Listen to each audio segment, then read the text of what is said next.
थाहा चाहिँ ठिक गर्छ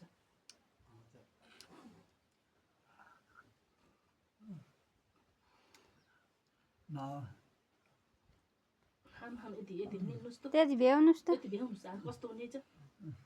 ठिक गर्छ कि ठिक गरे पनि दिनदिनै खाने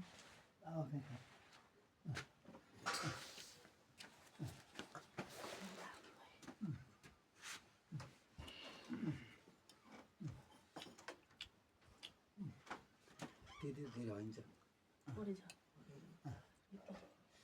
हाम्रो हजुरबाले मलाई हामीलाई लिन जाने उहाँबाट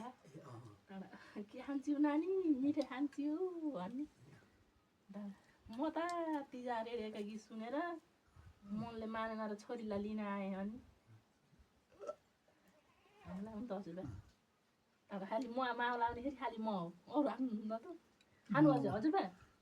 अझ यति खानु थोरै खानु अझ एक चम्चा खानुहोस् त बस्नु